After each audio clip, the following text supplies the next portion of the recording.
All right, so some of you might know that I'm a big Star Wars fan. Actually, before I get into that, I'm wearing the glasses. I'm not doing Smooth AD, so don't get all excited. I know a lot of people don't like Smooth AD. That's fine. I'm wearing the glasses because these are actually official Gospel Coalition sunglasses, and I'm talking about the godfather of Gospel Coalition himself, Dr. Timothy Keller. Is he a doctor? I never remember that. Anyway, so there's a character in Star Wars that everybody really likes, and I like him too because I'm a Star Wars fan, so I like, pretty much all the characters and what they bring to the story, their unique qualities and their strengths, their weaknesses, and all of that. I just like the whole universe, I like the whole story and all of that kind of thing. But I've got a bone to pick with this particular character. A lot of people really like him. I think he's supremely overrated, and that's the character of Yoda. Yoda's so overrated when you really think about it. I mean, he's like a trainer, a teacher. He teaches people the ways of the Force, but he's overrated. Like everything he says is confusing. It doesn't really make any sense. It's like Confucius, like it's supposed to sound deep and wise, but really it's just nonsense, and it's very annoying. And then when you think about Yoda as a character, like he was sort of in charge of the Jedi Council, but they couldn't see the Emperor rising to power. They didn't even know it was him. And then when he fights the Emperor, he basically loses the fight. So the Emperor was more powerful than Yoda too. And then he goes into hiding. He goes into exile and he hides for decades. And it's like, well, this guy's not that great. What's the big deal with Yoda? I don't really understand. He's not that great. And then it's even worse because later, in the new trilogy, Rey is learning the ways of the Force. She's a better Jedi than Luke and doesn't even have any training. So what's even the purpose of the trainer? So to me, it certainly seems to me that Yoda is a very overrated character in the universe of Star Wars. He's just not that great. And the reality is that Tim Keller shares a lot in common with Yoda because his teaching, at times it's helpful. I've been helped by some of his gospel presentations, and I've been helped by some of his writing. Especially there was some like basic level apologetic stuff that he did in one of his books, I think The Reason for God. And I thought that was pretty helpful at the time. I haven't read it since I've been a Christian for a while, but when I was a new believer, I thought it was pretty helpful. But his stuff on justice, his book Generous Justice, I did reviews on that book, and this article here, A Biblical Critique of Secular Justice and Critical Theory, it's like reading Yoda. It's like it's supposed to sound deep and wise, but it doesn't clear anything up. In fact, it just further muddies the waters, in my opinion. And I think what's trying to happen here, what he's trying to do is he's trying to make it like either biblical justice is either like a third way, not liberal or conservative, not any of these things that he calls secular views of justice. But it's not really separate from them either. Like the biblical view incorporates some of those secular views. So like each secular view that he examines in this article, it's getting some things right, but some things wrong. And the idea that he's putting forward is like, that means it's okay sort of to like support one of these or the other, even though you can't go all the way because you've got to be biblical about things. It's almost like he's promoting this third way, this different way, which I agree, the biblical model is a different way, but the way he presents it really just kind of confuses you. Okay, so what do I do, Tim Keller? Do I vote for Biden or Trump? Like, that's pretty much what people want him to say, and he's never going to say anything like that, of course. I mean, some people would argue he shouldn't say something like that. Fine, but I think you'll see what I mean in a minute, because I'm going to use one example here that I'll show you the approach I'm going to take with it. He talks about justice, and I'm going to try to give you an example of this confusion that I think he's spreading here, and I think he's doing it intentionally, because I think what Tim Keller is essentially trying to do is to make you feel comfortable this election for voting for Joe Biden, even though there are some things about him and about his policies that are you can't even think about as a Christian, if you're going to be consistent. He's trying to make it seem like, well, everyone has its problems. That's what I think is happening in this article. Every political theory has its problems, and you just got to go with one that, that matches your values the best, or something like that. I'll tell you what I mean here. And the approach I'm going to take is I'm going to believe everything that he says about justice. Like, there's so much wrong with this article that you could approach this from a variety of different ways, and it would There's just so much wrong. If I pick this apart, this video would be 3 hours long.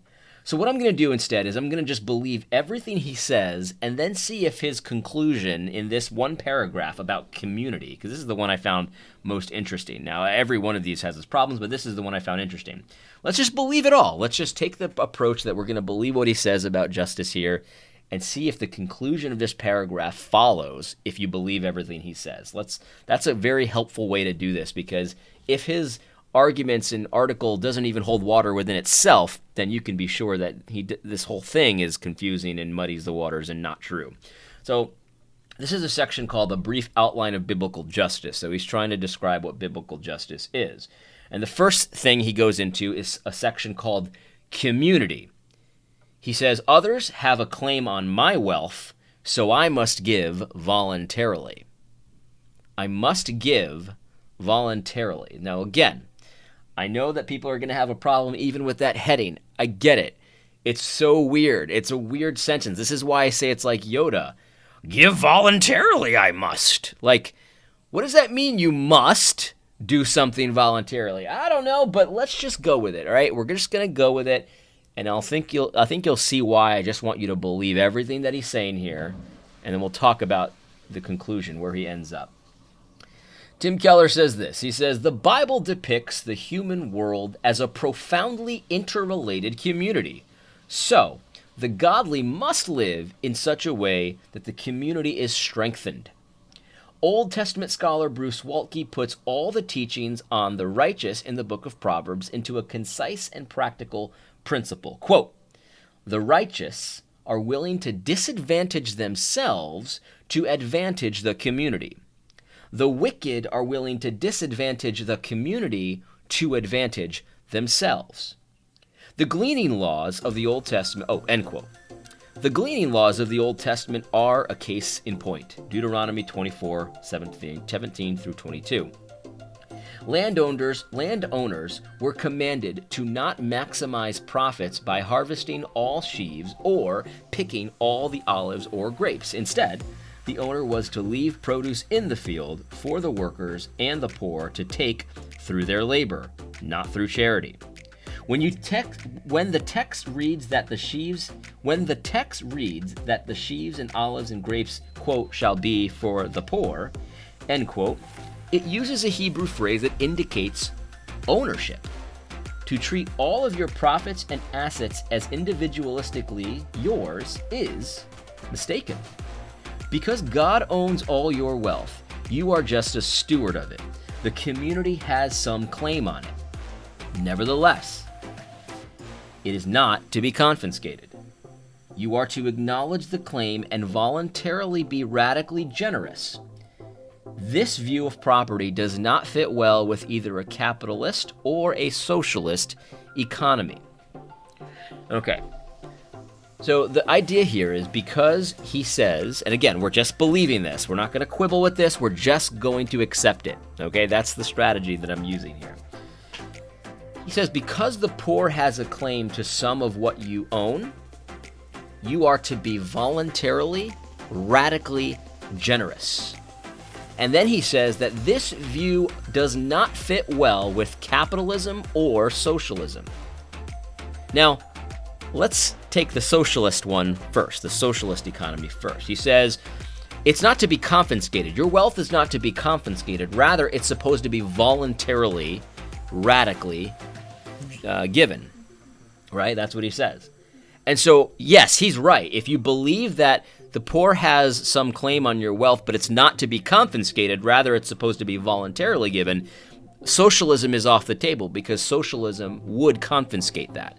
That would, the state would take it, and then the state would distribute it. So off the table completely. So he's right to say that this view of property does not fit well with socialism. But what about capitalism? Does this view of property fit with capitalism? If the poor has a claim before God on your wealth, but it's not in such a way that the state can confiscate it, or even that the poor can confiscate it. Like, the poor or the state can't confiscate your wealth according to what he's saying here. Does that, but you are supposed to give. You're supposed to give generally. In fact, he says radically generous, which, again, we're just believing all of this, right? Because, I'm just going to go with it. If you're supposed to be generous with what you own because you recognize that God says that he owns all of this and you're just a steward, that's the argument that's being presented here, does that view of property fit with capitalism? It does. See, this is the thing, like it actually does fit with capitalism, because capitalism isn't saying that there's no God and God doesn't have, and you're just a steward and God gives you property rights and he expects you to be generous with that money. Capitalist doesn't say anything about that. Rather, capitalism just says that the state ought to protect private property rights. And there's nothing in this little paragraph here where he talks about radical generosity, and he talks about the gleaning laws and anything like that, or the quote claim that the poor have on your stuff. There's nothing about that would negate the state still having to protect your private property rights. And so you see that he's claiming here that it doesn't fit with capitalism or socialism. It definitely doesn't fit with socialism, but to say that it doesn't fit with capitalism, we actually need more information here, because I'm not entirely sure what he's saying. Because unless he's thinking of a weird form of capitalism where the capitalist never gives generously to the poor, like he's not, I guess in this form of capitalism, maybe he's not allowed to give to the poor or something like that, or he's just greedy, he just wants it all for himself. If that's what he's talking about, I would argue that's a caricature of capitalism. That's actually not what capitalism is. Capitalism is essentially about private property rights, which, again, nothing in this little confusing Yoda paragraph contradicts that private property rights should be protected. Yes, the state, regardless of what God says about your field and leaving some of it for the poor, the state should still protect your private property rights. In other words, let's just say there was a wicked landowner. Right? Let's just imagine in our heads a wicked landowner. And what I mean by wicked is that this landowner, he had a grape field. He had a grape field and he had a bunch of grapes, right? And he decided, you know what? I don't care what God says. I'm going to just harvest all my grapes. Forget the poor. I don't like the poor. And he just decided to harvest all his grapes, right? Let's just say imagine that there would be a landowner like that, okay? Okay. So, he's obviously disobeying God. I think that that's a very stupid decision. You should do what God says. I'm not saying that that's a good thing. I think that's wicked. I think that's evil. You should do what God says if you're a landowner, right? You should give to the poor, in other words. Then let's say that the poor get together and they say, look at this wicked landowner.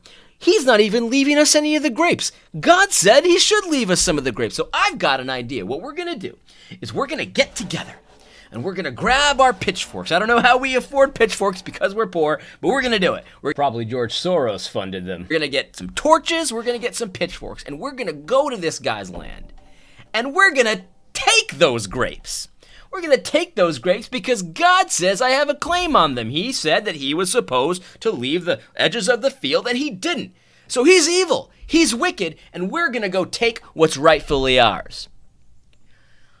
Is there anything about this scenario that would not require the state to step in and, when they steal from this landowner, to capture them, right? And to force them to pay restitution for what they stole. Those wicked poor people that decided to band together and take from the wicked landowner who wasn't leaving the edges of his field according to God. Now, you might say that landowner deserved it. And according to God's standard, you might be right. Maybe God was judging that landowner by having this insurrection come, and he was using an evil insurrection to pay back the landowner. Maybe that was happening. But see, the state has to protect private property rights, and so there would be nothing inconsistent with a godly state saying, okay, you band of evil poor people who decided to grab your pitchforks and torches to go steal from this landowner, now you must make restitution. And if you can't make restitution, you must be an indentured servant to that man to pay him back what you owe. There's nothing at all contradictory about protecting private property rights, the foundation of capitalism, and being generous with what God has given you. And so you see, Yoda here is trying to make some kind of a deep sounding important Jedi point. And he's trying to say, well, it's not really capitalism, and it's not really socialism. And so what he's trying to do is confuse you. And so now all of a sudden, maybe I can vote for a socialist, because all my life I've been voting for capitalists, and that's not really biblical. And see, you see what I'm saying? Like, there's a point to this, right? This view of property actually does fit very well with capitalism. In fact, I would argue that capitalism is supremely biblical, so long as it's a capitalism under the lordship of Christ. But even if someone's a capitalist and not under the lordship of Christ, their private property rights, because they're made in the image of God, still must be protected. And so whether they decide to give generously to the poor or to hoard it all for themselves, that might be a sin against God, but that has nothing to do with protecting that person, that miser's private property rights. And so do you see what I'm saying here about the intentional kind of obfuscation here? He's trying to propose, well, there's this other way. There's this third way. And because we don't have any candidates that are promoting this third way, whatever it is, because the third way, if you read this article, you'll come away and you won't even know what he's talking about, this third way. Well, okay, so what do we do, Tim Keller? Like, that's the question. Like, that's what I often want to ask Yoda. He speaks in riddles, and if I was Luke, I'd be like, okay, Yoda, but what do I do? You know what I mean? Like, I understand, blah, blah, blah. You're speaking in riddles. What do I do? And you could ask Tim Keller the same question, because this article is just, it's a mess. This article is a freaking mess. Everything that we just read there, I could quibble with almost everything he just said there. And it's like, why is that? Why is he writing in such a way that it's like, there's error everywhere. You know what I mean? And so, like, even if you accept it, it still doesn't follow. Like, I'm not quibbling with the errors here that he made in this paragraph, but the end result of this doesn't fit well with capitalism, that's not even true. It's not even true. And so the question is, why is that? Why is Tim Keller writing in this way? I don't know for sure, but I think he's trying to soothe your conscience for voting for Joe Biden, because after all, I mean, biblical justice doesn't fit well with capitalism, just like it doesn't fit well with socialism. So really, what's the difference? I mean, one's not really worse than the other. They're just wrong in different ways. You see what I'm saying? It's like, that's not true, though. That's not true. We could do this with all of his brief outline of biblical justice. I just chose the first one because I happen to find it the most interesting. But man, like, listen, you might not like me for saying Yoda's overrated, but let's just face it, objectively, he is definitely overrated. And Tim Keller's wisdom in the area of biblical justice is likewise overrated. It's like, it's not helpful. I mean, he wouldn't beat the emperor in a fight. And then there's going to be someone that rises up that can teach themselves all this stuff by looking at the biblical law, by saying, yeah, I see the biblical law you're referring to here, but it doesn't seem to indicate what you claim that it indicates. Someone's going to be able to teach themselves this the way Rey Skywalker did. And it's like, well, what good is Yoda anyway? Anyway, I hope you found this video helpful. I hope you found it somewhat entertaining. God bless.